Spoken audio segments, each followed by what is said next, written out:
Isso é fundamental, o fim do foro privilegiado, não há nenhuma justificativa para a sua manutenção. Será um salto civilizatório a aprovação desse projeto e um passo adiante na direção da nova justiça que todo o povo brasileiro deseja. Entre os países vinculados à ONU, o Brasil é o único país que não tem prisão em primeira ou em segunda instância. Então, é uma vergonha para a gente. Se nós reduzirmos para 6, 7 ou 8 partidos, ficaremos de bom tamanho e certamente teremos maior eficiência e maior economia. Então, isso é fundamental na reforma.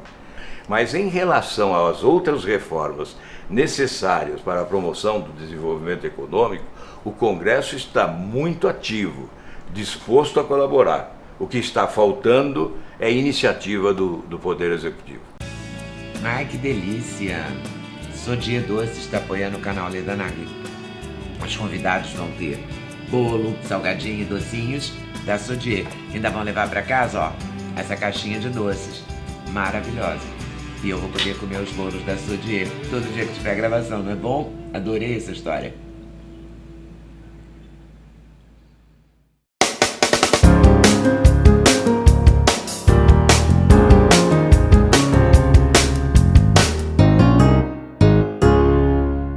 Meu convidado de hoje é o senador Álvaro Dias. Vamos fazer um balanço desse ano de 2019, falar um pouco de política, um pouco do que está acontecendo.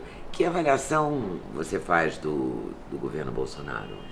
Leda, muito obrigado aí pelo convite, viu? Uma satisfação. Honra nossa. Rever você, estive aqui o ano passado, né? Verdade. E em plena campanha. Falar de política eu sei que não é a coisa mais agradável para os seus seguidores, não é? Mas é necessário, não tem como fugir da atividade pública. O regime democrático exige e é o melhor dos regimes, não é? Então é evidente que nós temos que falar sempre de política. Olha, nós adotamos, eu e o meu partido, Podemos, né, adotamos uma posição de independência em relação ao governo. O nosso voto tem custo zero. Nós não entramos no toma lá da cá, nesse sistema promíscuo, né, na relação de dois poderes interdependentes, né? Nós queremos o fim desse balcão de negócio.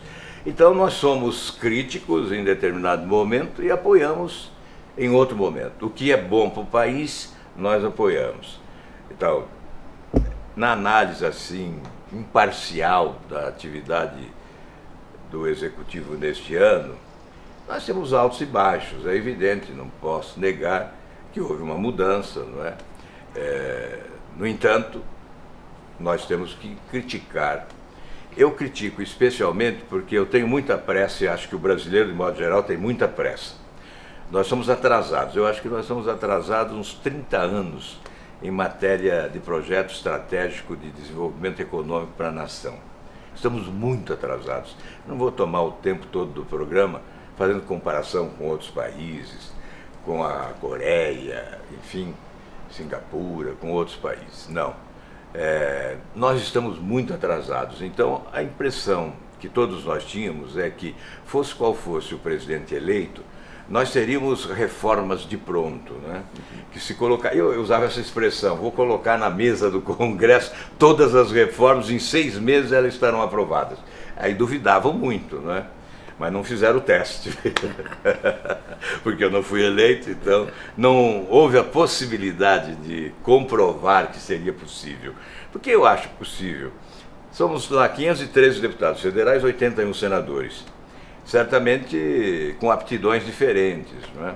Então, se nós jogássemos todas as reformas, reforma da Previdência, que foi concluída agora no final do ano, reforma do sistema federativo, reforma tributária, que é fundamental e nós somos muito atrasados, não é? E a própria reforma política, certamente nós poderíamos dividir o trabalho entre Câmara e Senado, articulando essa conjugação de esforços, não é? E trabalhar simultaneamente várias reformas, com várias comissões instaladas ao mesmo tempo. Então, eu infelizmente, sou impaciente, né? Sou inconformado com a demora, com o desperdício de oportunidades. Mas não é só o senhor também, Então, muita gente Exato, eu e a maioria, né? A maioria do povo da brasileiro. nação. A torcida do Corinthians, do Flamengo, Do do São Flamengo. Paulo, todas as torcidas. Do Atlético Paranaense. Também, do Coritiba. Então, olha, infelizmente nós estamos patinando, sabe? 0,8 de crescimento econômico nesse ano, o desemprego continua incrível, né? Eu até sempre duvido muito de determinadas estatísticas, né? Porque muitas vezes utilizam-se de certos artifícios para camuflar a realidade, né? Então, fala-se 12 milhões de desempregados, eu digo só, é muito mais. Nós temos 33 milhões de trabalhadores com a carteira assinada. São mais de 90 milhões de trabalhadores em condições de trabalho, em condições de ocupar um posto de trabalho. Então é evidente que esses números não são os números da realidade. Os que não procuram mais empregos não constam das estatísticas de desempregados. Aquele que vende bala aqui na esquina é considerado empregado. Então é por isso que esse número nem sempre é real. O desemprego é dramático, nós temos também o aprofundamento das desigualdades sociais do país. A Fundação Getúlio Vargas revelou agora, não é, que nos últimos 17 trimestres, eu não estou dizendo que isso é do governo atual, vem de longe, né, décadas. Então, nos últimos 17 trimestres, os mais ricos tiveram um aumento no seu poder de compra de 10%. E os mais pobres tiveram um recuo, um retrocesso, né, perderam 18% do seu poder de compra. Então os mais ricos ficaram 10% mais ricos e os mais pobres 18% mais pobres. Nós não podemos nos conformar com isso. E isso não sai do lugar, né? Pois é, e olha, eu andei um pouco pelo Brasil ano passado, e gostaria de ter andado muito mais, não tive condições, mas olha, deu para verificar, foi suficiente para ver a grandeza desse país, potencialidades econômicas incríveis, né? Belezas naturais fantásticas que encantam a humanidade. E você olha a pobreza convivendo com as riquezas e você indaga, mas qual é o problema? O que é necessário para construir uma nação? É gestão? São 3 coisas que são necessárias para construir uma nação.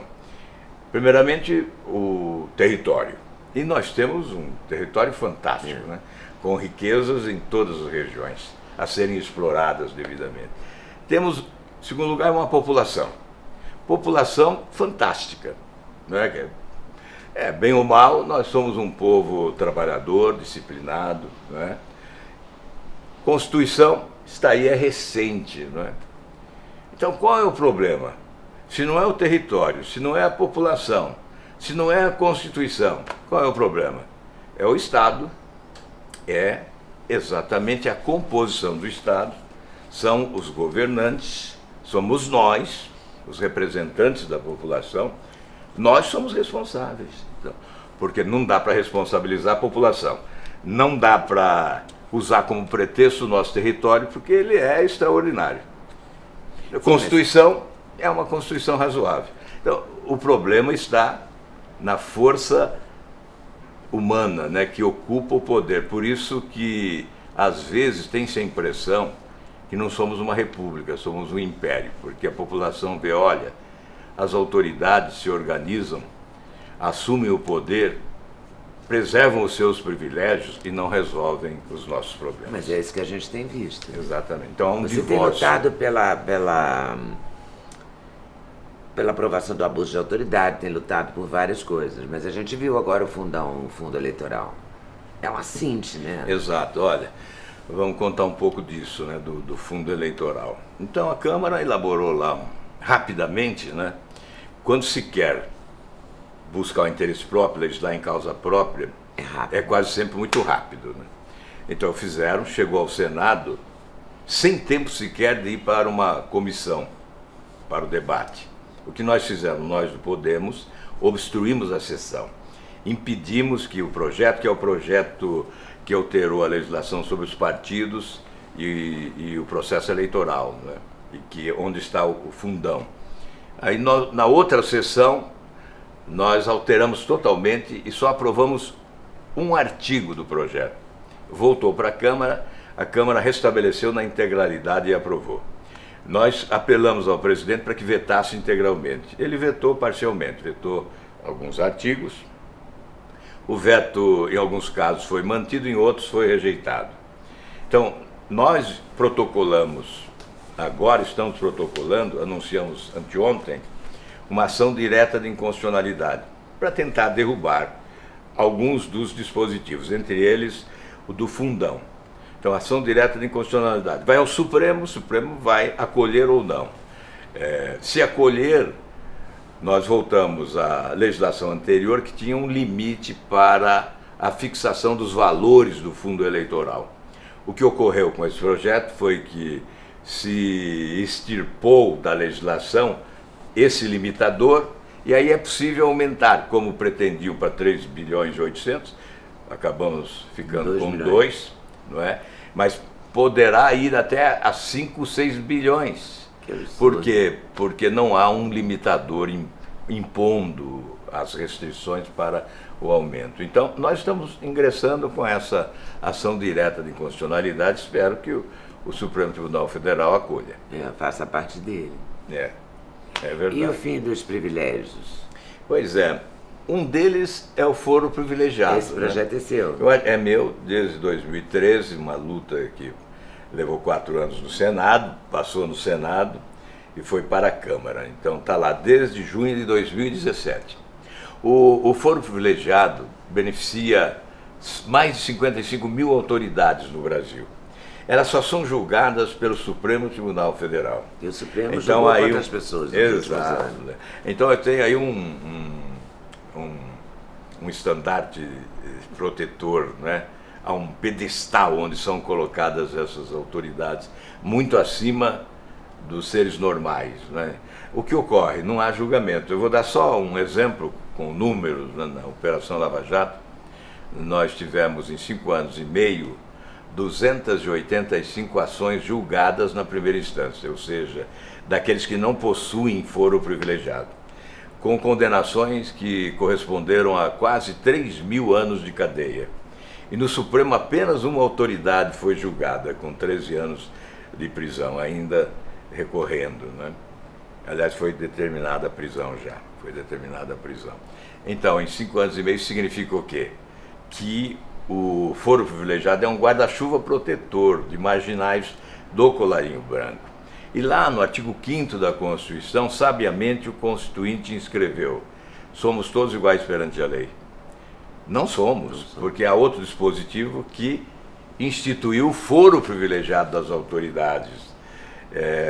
Nós podemos dizer que o Brasil é o país mais generoso com as autoridades.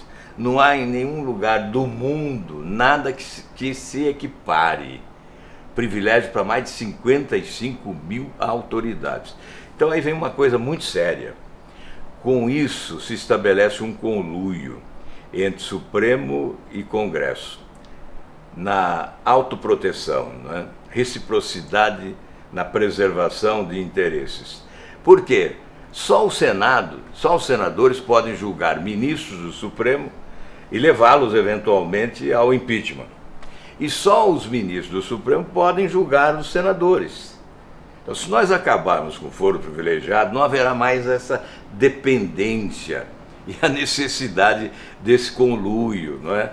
Por isso é fundamental o fim do foro privilegiado, não há nenhuma justificativa para a sua manutenção. Será um salto civilizatório a aprovação desse projeto e um passo adiante na direção da nova justiça que todo o povo brasileiro deseja. Você acredita nessa aprovação? Eu tenho que acreditar. Desde 2013 até hoje. O presidente da Câmara já me prometeu várias vezes. E agora, no final do ano, ele prometeu mais uma vez que no início de fevereiro se vota. O que ocorre é o seguinte: projeto dessa natureza, se é colocado em votação, é aprovado. Não. Por quê? Porque as pessoas que votam sabem que se votar contra, será amaldiçoada na rua, não é? No restaurante, no aeroporto. Então vota favoravelmente. Então a estratégia o que é? É não colocar em votação. É evitar, e aí se posterga o máximo possível. É o que está ocorrendo com a prisão em segunda instância. E a prisão em segunda instância? Pois Será é. que a gente sai dessa? Pois é, o Brasil está sendo convocado a dar explicações na OCDE para 43 países porque está retrocedendo em matéria de combate à corrupção. São vários retrocessos já, e esse talvez seja o mais contundente retrocesso. Coroa, né? Esse aí, sem dúvida, está no epicentro dos retrocessos, né? A partir do Supremo Tribunal Federal. Ministros que eram favoráveis à prisão em segunda instância, repentinamente mudaram as suas convicções e votaram contra, permitindo a liberdade para centenas de presos, não só da Operação Lava Jato, mas também de outras operações, né? Aí até traficantes, bandidos de modo geral. Isso é um retrocesso imperdoável. O que ocorre é que, ao justificar, o presidente do Supremo disse: não, isso está na lei, o Congresso tem que mudar isso.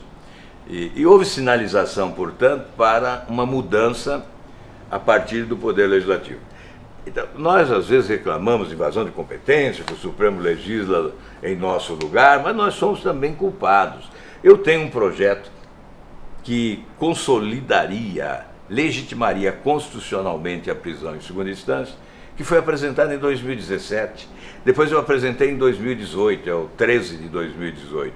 Não foi votado até. Se tivesse sido votado, esse problema não estaria existindo. É a mesma estratégia, não colocar em não votação. Não colocar em votação. Fica na gaveta. É o impeachment do Gilmar Mendes, é o impeachment de não sei quem. Com a mudança da legislatura, esse meu projeto ficou na gaveta do relator desde o dia 17 de abril. E nós estamos em dezembro. Então, veja, nós somos culpados também no legislativo, não é? E agora o que está acontecendo no legislativo? Nós abrimos mão dessa proposta de emenda à Constituição. O senador Eurovisto apresentou também uma proposta nesse sentido. Abrimos mão destas duas propostas para dar lugar a um projeto de lei que tem uma tramitação mais rápida e mais eficaz. E me parece ter melhor acolhida no Supremo. Nos votos de alguns ministros, sinalizou-se essa possibilidade. Então, esse projeto foi aprovado na Comissão de Constituição e Justiça, depois que colhemos 43 assinaturas exigindo que se votasse o projeto.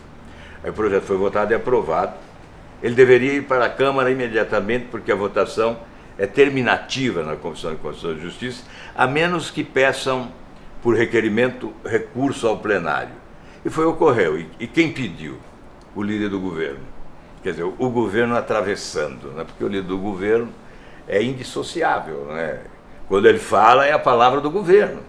Então, ele propõe um requerimento dessa natureza, certamente ele ouviu o governo para apresentar esse requerimento e retardar a votação.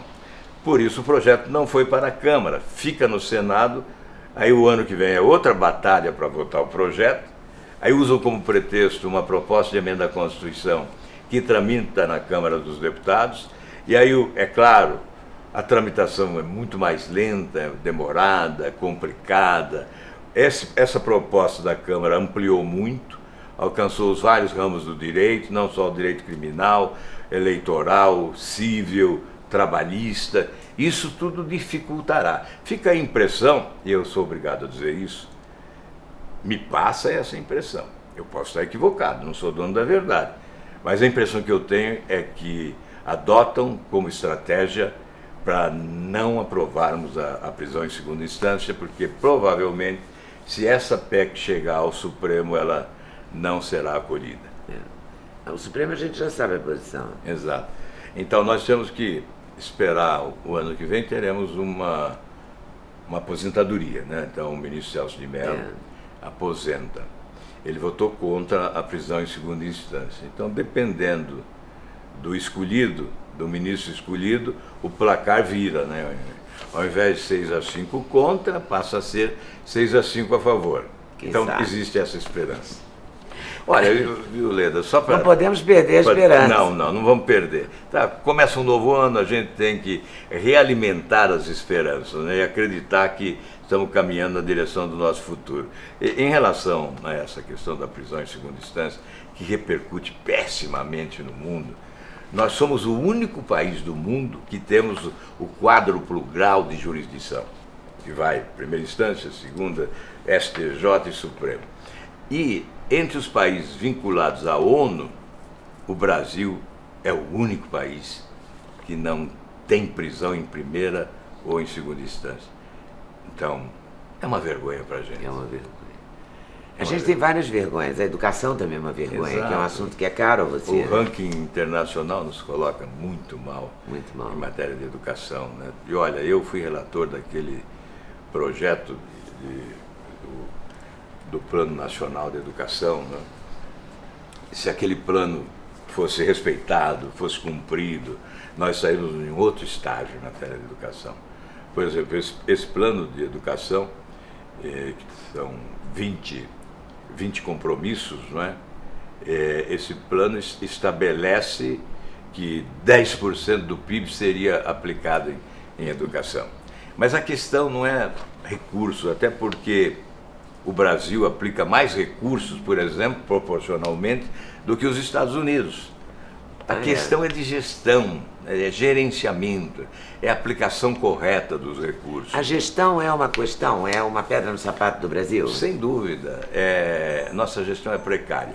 E olha, aí vem uma constatação pessoal, porque eu estou nisso há 43 anos de mandato, não é? Fui governador, muito contato com prefeitos, né, nesse período todo, sem demérito aos nossos prefeitos, aos nossos secretários, aos nossos ministros, aos nossos governantes, mas eu acho que o grande problema do Brasil é realmente a a ausência de bons executivos na administração pública. Isso começa no município, com prefeitos e seus secretários, depois vai para o Estado, governadores, secretários, e vai até até o governo da União, não é? Então, a ausência de bons... É claro que isso não é uma regra geral, existem as honrosas exceções, existem bons executivos na administração pública, mas eu concluo sempre desta forma. Eu acho que um grande problema é esse. E olha, quem já foi chefe do executivo na administração pública sabe que a maior angústia é você tomar a decisão e verificar que há uma lentidão no cumprimento daquela tarefa e muitas vezes não há eficácia, não há eficiência na execução daquela proposta que teve origem numa decisão do chefe do executivo. Então, essa é realmente Deve dar uma angústia. frustração também. Então, compor os quadros com eficiência, reduzir o tamanho e buscar qualificação, isso é essencial para mudar o Brasil. Você mudou a sua ótica assim, de fazer campanha? Porque eu estou achando você mais atuante no Twitter, no Instagram. Você está mais presente. Não tenha dúvida que... Eu tenho acompanhado, o Fórum Privilegiado você colocou, quem... o Fundo Eleitoral, o COAF, tudo está lá no seu Instagram, né? Realmente há uma mudança radical, né, no modelo de campanha que se exige hoje. Isso começou lá com Obama nos Estados Unidos, em que ele usou muito as redes sociais. Depois chegou o Trump, nem se fala, né? Ele foi eleito mesmo pelas redes sociais. E nós Bolsonaro também, né? verificamos que aqui também as redes sociais tiveram uma participação enorme. Sem dúvida, foi o principal instrumento. Eu não troco a televisão pelas redes sociais de forma nenhuma. Mas quando você não tem espaço na televisão, as redes sociais são essenciais, né? Eu venho há bom tempo, sim, me utilizando as redes sociais. Era no início uma forma de prestar contas do meu trabalho. Também há uma angústia de quem tem boa fé no exercício do mandato. Talvez uma das grandes angústias é saber que a população não está conhecendo o seu trabalho, né? Eu estava uma vez no apartamento lá no litoral do Paraná, no Carnaval, tinha uma multidão atrás do trio elétrico.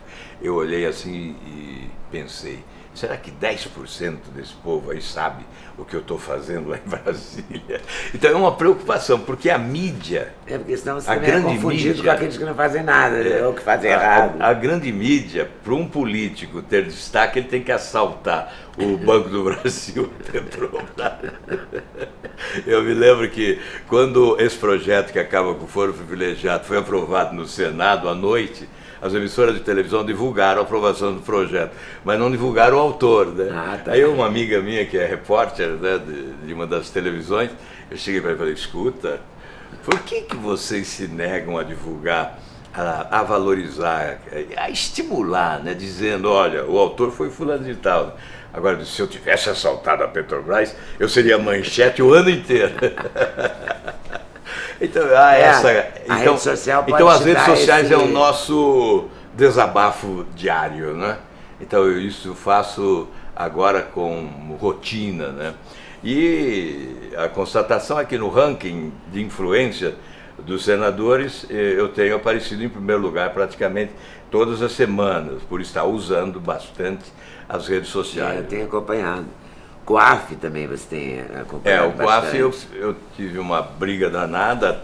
Semana passada nós nos recusamos a votar porque não havia quórum, né? E queriam votar por acordo para aprovar a transferência do COAF para o Banco Central. Eu considero isso inadequado, impróprio, descabido. É um retrocesso porque o COAF é uma das nossas organizações que funcionaram muito bem, com muita eficiência e com respeito à legislação e, portanto, deveria ser preservado como estava, não é? E o Moro, quando chegou ao Ministério da Justiça, ainda equipou melhor o COAF e colocou alguém para comandar com expertise, né, com experiência da Operação Lava Jato. Então, essas mudanças significaram um retrocesso, tanto é que nós entramos também com uma ação direta de inconstitucionalidade no primeiro momento, quando tiraram da Justiça para o Ministério da Economia. E agora tiraram da Economia para o Banco Central. Então, muda 3 vezes num ano. Muda o que está bom, o que está produzindo bem, o que é correto, por quê, não é? Então, aí fica, obviamente, não é? Desculpem-me, mas fica a suposição de que se trata uma movimentação para tornar menos eficiente o COAF. E com isso, inclusive... E o COAF, para quem não sabe, é quem toma conta das operações financeiras. Exatamente. O COAF é importante, por exemplo, no combate ao terrorismo, ao narcotráfico, ao crime organizado. Por quê? Porque ele aponta de onde saiu o dinheiro, para onde foi o dinheiro. Ele indica qual o caminho percorrido pelo dinheiro sujo. E isso repercute lá fora. Tem o GAFI, que é um organismo em Paris, né, que reúne vários países, que tem esse objetivo de combater o terrorismo, lavagem de dinheiro e etc. Né, e tem as suas recomendações. Então, nessa mudança, nós estamos desatendendo recomendações do GAFI. Vai piorando a nossa imagem lá fora. Mas isso compromete as investigações aqui no combate à corrupção. Por isso eu fui para a tribuna, contestei, tentei derrubar o projeto, mas fizemos só 15 votos no Senado e foi aprovada a mudança do COAF para o Banco Central. Tem lá um puxadinho no Banco Central agora, onde está o COAF, né? Certamente isso é muito bom para quem pratica falcatruas, quem comete atos ilícitos e corrompe, né? Porque nós sabemos que o sistema financeiro tem um objetivo, é ao final do ano melhorar o balanço sempre, né? Lucro cada vez maior. E não tem interesse em investigar a corrupção, não é atividade. E o Banco Central tem sido uma espécie de apêndice do sistema financeiro, porque sempre o Banco Central é presidido por alguém que vem do sistema financeiro. Então há uma relação umbilical entre o Banco Central e os demais bancos do sistema financeiro nacional. Então não é um lugar adequado. O que você acha que precisa fazer na reforma política? E tem tanta coisa, né? Olha, tem tanta coisa. Independente é possível. O que se discute sempre são questões mais referentes ao processo eleitoral, a democracia partidária, etc. Mas eu considero crucial para o Brasil a redução do número de partidos representados. Eu não estou dizendo que nós temos que impedir que surjam partidos políticos no país. Podemos ter 200, 300 partidos se desejarem. Ocorre que temos que ter normas rigorosas para impedir que qualquer partido tenha dinheiro público no seu caixa e tenha representação mesmo sem voto. Então, o que nós queremos é uma cláusula de desempenho ou cláusula de barreira rigorosa para reduzir o número de partidos representados, o número de partidos com direito ao fundo partidário e fundo eleitoral e tempo de rádio e televisão nas campanhas eleitorais. Se nós reduzirmos para 6, 7 ou 8 partidos, ficaremos de bom tamanho e certamente teremos maior eficiência e maior economia. Então, isso é fundamental na reforma. A outra proposta minha, que vem desde 99, né, quando o meu pai me disse: meu filho, você não acha que tem político demais? Eu disse: eu acho. Prometo ao senhor que eu vou tentar diminuir o número de políticos. Então eu cheguei ao Senado em 99 e já apresentei projetos para reduzir o número de senadores, deputados federais, deputados estaduais e vereadores. Aí nós teríamos um legislativo mais enxuto, mais econômico e mais qualificado. Certamente a competição seria mais exacerbada. Então, ao invés de 2 eleitores, aliás, de 2 senadores eleitos numa eleição no mesmo estado, nós teríamos apenas um eleito. Então, isso significaria uma disputa mais exacerbada, mas a qualificação do parlamento, o parlamento seria mais qualificado. Agora, a economia é fundamental, porque não é só a redução dos salários dos parlamentares, é a redução de auxílio-moradia, uma economia em relação ao auxílio-moradia, a verba indenizatória, esse auxílio-saúde, não é? Os penduricalhos todos. E os cargos de assessores, os gabinetes. Então veja que os carros, veículos, a despesa com burocracia, com correios, com água, com luz, enfim, veja a economia, né? Uma economia brutal. Alguns países partiram para isso. O Chile, a França, a Itália, houve redução do parlamento. Então, aqui é difícil, né? O corporativismo, essas propostas nunca são votadas. Então, com esse exemplo de outros países, renasceu a esperança de que poderemos ainda votar. E olha, eu vou dizer uma coisa aqui com muita tranquilidade. É melhor cortar os dedos do que ser decepado integralmente, porque ou nós correspondemos a esse anseio da população de mudança para valer no Brasil, ou seremos atropelados.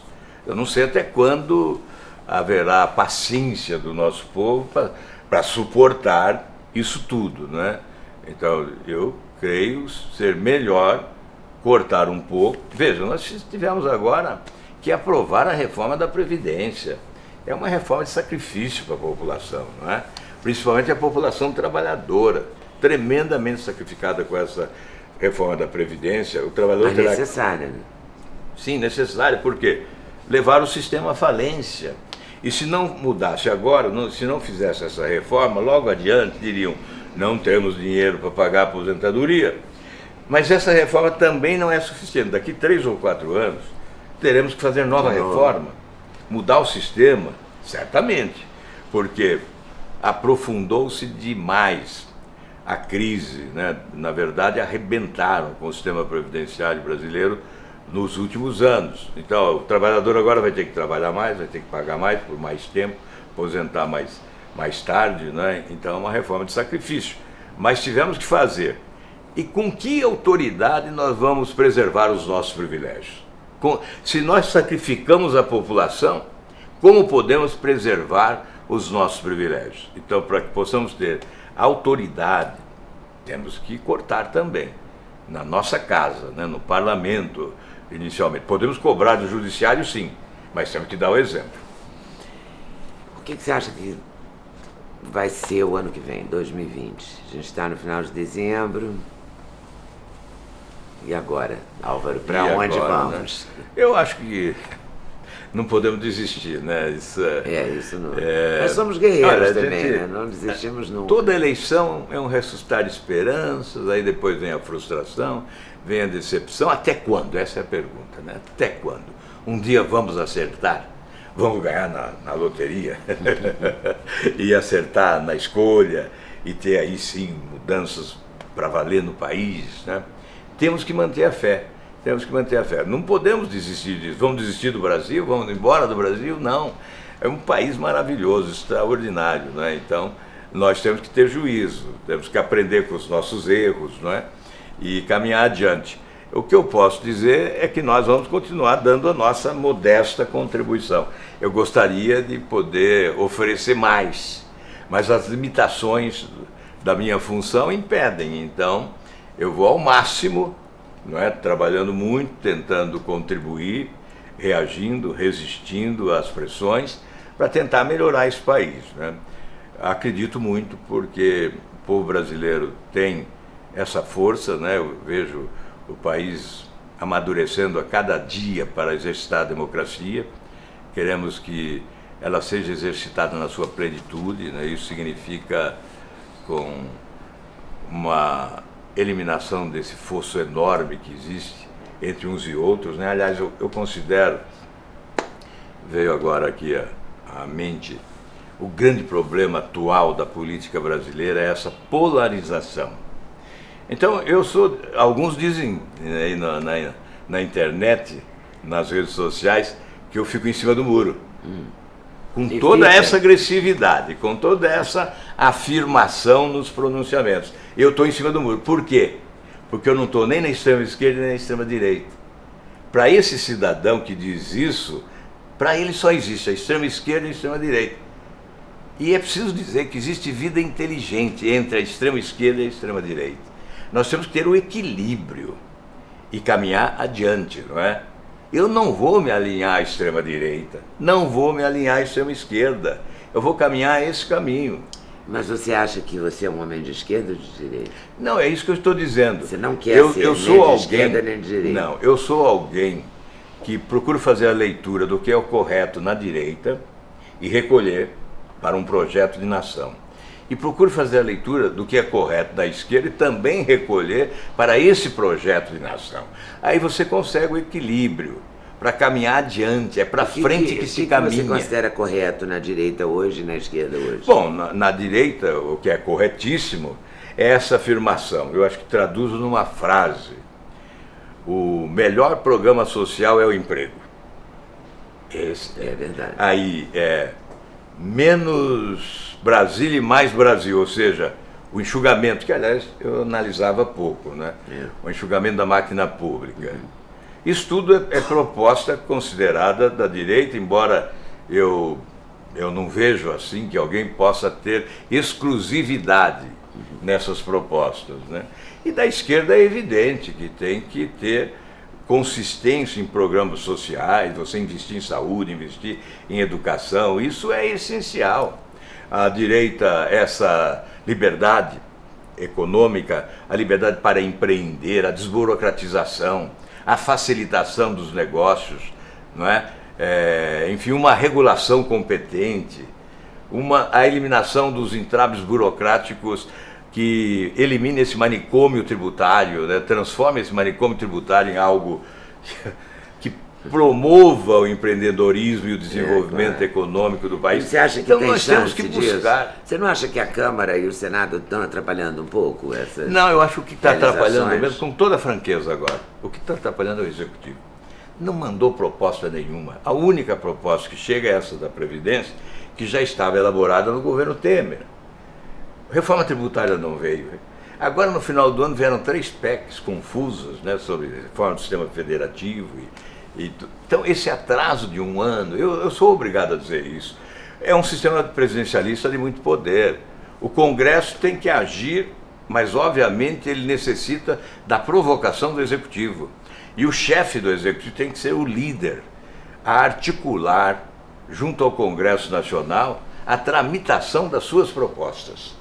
Então, é evidente que nada aconteceu esse ano, a não ser uma reforma da Previdência, um pacote de segurança Pública de Combate ao Crime, à Violência e à Corrupção do Ministério da Justiça, que já vem também do governo anterior, foi obviamente aprimorado pelo ministro Moro, chegou, não houve nenhum interesse especial do presidente da República, isso ficou na Câmara, aí a Câmara assumiu a responsabilidade, como fez com a Previdência, alterou, mudou, mandou para o Senado não pôde fazer nada, teve que aprovar do jeito que veio, porque senão retornava, aí terminava o ano sem a reforma da Previdência, então é uma espada no peito, né? Ou você aprova ou volta, aí é o caos, né?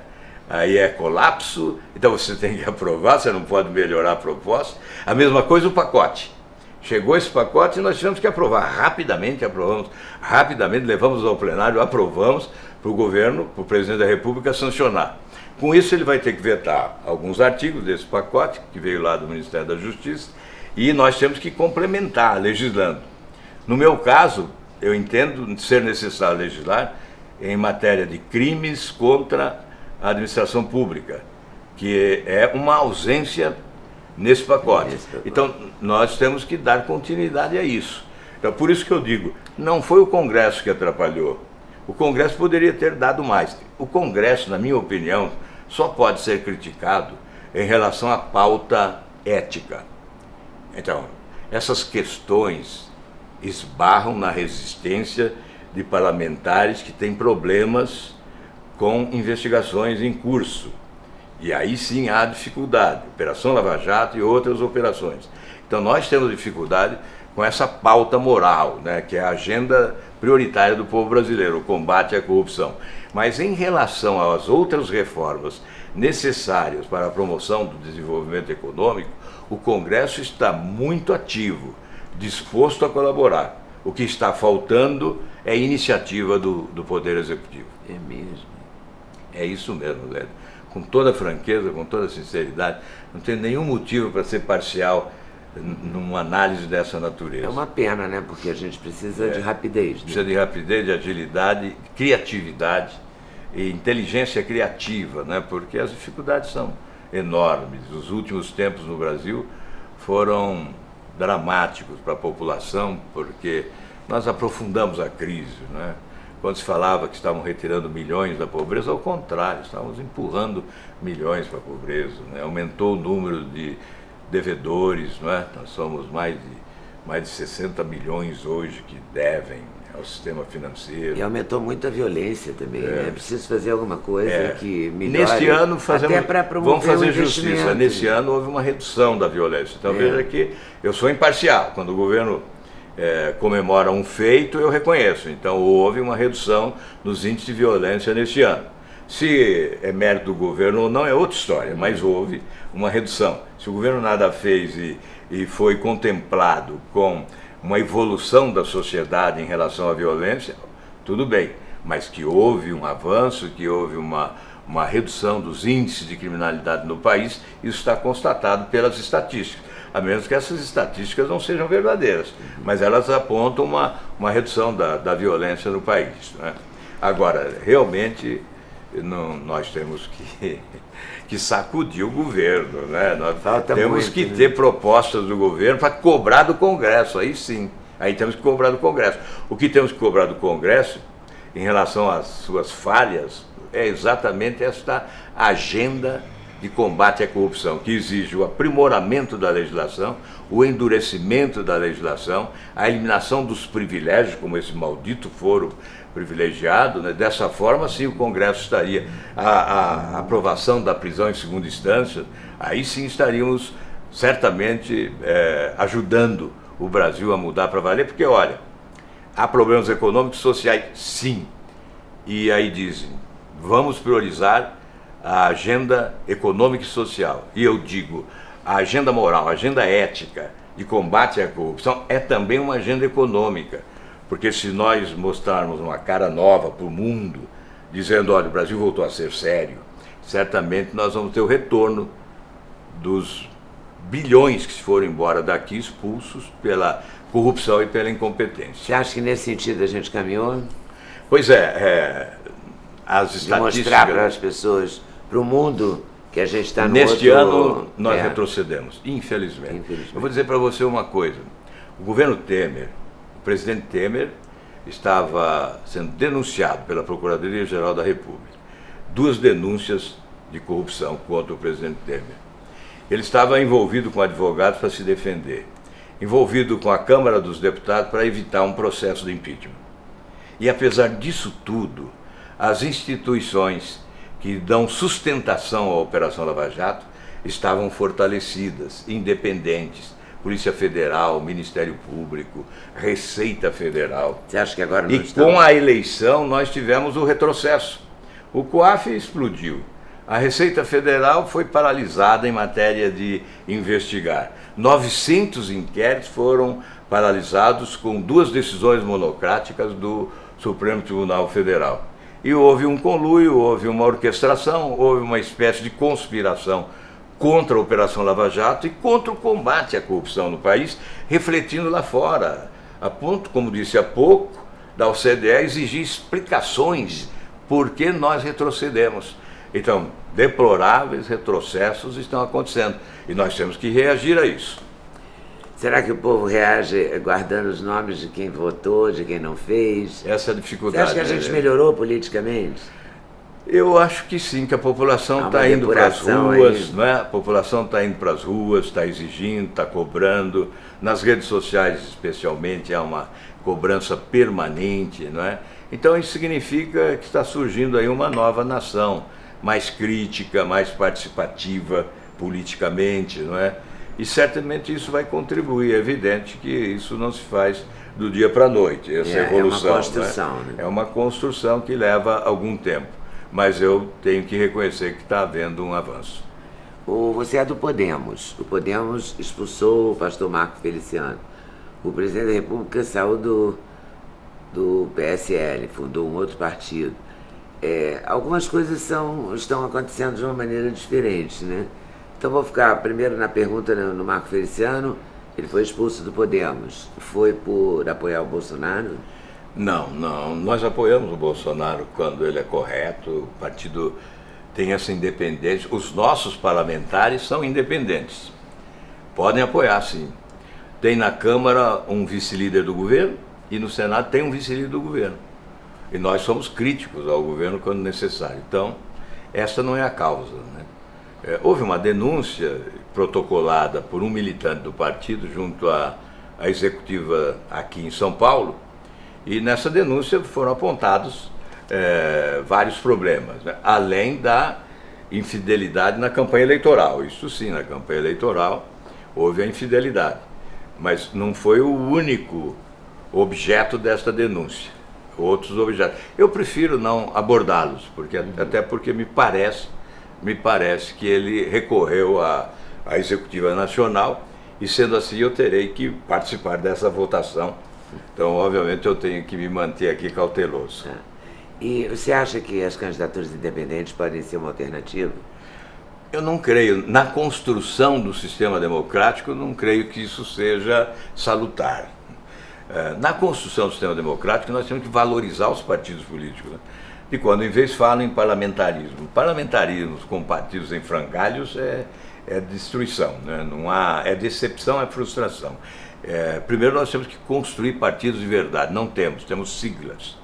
É por essa razão que eu andei mudando várias vezes de siglas, buscando um partido político. Você me disse na outra entrevista que mudou que você não mudou, né? Não mudei de partido, mudei de sigla. Mudou de sigla. Porque partido não existe, né? Então, aí eu até dizia para você aqui naquela entrevista, agora eu estou num movimento que se chama Podemos. Eu espero que ele se torne um partido um dia, né? Está se tornando um partido, uma alternativa partidária, né, nesse quadro de decepção em relação a partidos políticos. A Operação Lava Jato carimbou alguns aí de organizações criminosas, né? Então a gente quer oferecer um partido que faça a leitura correta do que é prioridade para a população, né, e respeite essas prioridades. E você tem andado em aviões normais? Tranquilamente. Como é que chama? De carreira? De carreira, né? Avião de carreira. Avião de carreira. E tranquilo? Tranquilo, o pessoal chega e diz assim, você pode andar aqui livremente. Porque né? Tá difícil para alguns, né? Para alguns está bem puxado. Mas é isso que gratifica, sabe? Porque muitas vezes o sentimento é da desistência, né? Aí você vê, será que vale a pena? Não há reconhecimento. mas exatamente nesta hora é que você recebe uma injeção de ânimo, né? Olha, eu vejo muita preocupação das pessoas de chegar em você e sair de onde está, se deslocar e vir até onde está você, para dizer, ó, continue firme, viu? Não desista. Eu acho que isso é um sentimento das pessoas lúcidas que acham que é possível mudar as coisas, mas é preciso estimular aqueles que estão no caminho certo, né? Isso felizmente tem acontecido, senão, olha, sinceramente, já teria... Você ainda agora, deixa eu te contar esse detalhe, não sei se você tem tempo ainda, mas eu vou contar um detalhezinho, que o Supremo agora acabou com a aposentadoria dos ex-governadores do Paraná. Então a imprensa destacou que o Supremo acabou com a aposentadoria dos ex-governadores, não terão que devolver o que já receberam, mas daqui para frente não receberão mais a aposentadoria. Mas você já tinha anunciado isso, não tinha? Pois é, então deixa eu contar a história. Aí a imprensa divulgou o nome dos ex-governadores que estavam recebendo e não divulgou o nome do único ex-governador que não recebeu nunca, né, e que economizou mais de 11 milhões de reais em 29 anos. E mais, não permitindo que o vice assumisse o governo, porque eu fiquei até o último dia do meu mandato, não é? Eu economizei mais 11, porque o vice também teria direito, né, à aposentadoria. Aí me disseram, tá vendo? Você joga para o ar 11 milhões e ninguém reconhece. Aí eu respondi dizendo, olha, mas eu durmo com a consciência tranquila. Isso não tem preço. Não tem mesmo. Então, quando você vê as pessoas te estimulando, é uma injeção de ânimo. Às vezes penso que incomoda, não incomodam. Trazem entusiasmo. Ah, vamos fazer uma selfie, desculpa, estou te incomodando. Não, não incomoda. É a melhor coisa que você pode fazer para me estimular. Porque incompreensão, ingratidão, traição, a política é um terreno contaminado pela inversão de valores, não é? Então tudo isso é um desestímulo, você tem que ter algum estímulo para persistir, para resistir, para sobreviver, para continuar, né? Então, sobretudo no caminho correto. Exato, no caminho da correção. Muito obrigado, Álvaro, por ter Obrigado, vindo, senador Álvaro Dias, vou te dar a caneca que é o Opa! símbolo do canal. E agora a gente está tendo o apoio e a participação da Sodier. E a Sodier preparou uma caixinha de doces deliciosos que eu passo a você. Obrigado aí a Sodier por nos apoiar, a gente precisa mesmo de apoio. Agora no final do ano pode, né? Pode. Já tá nessa, você tá bem.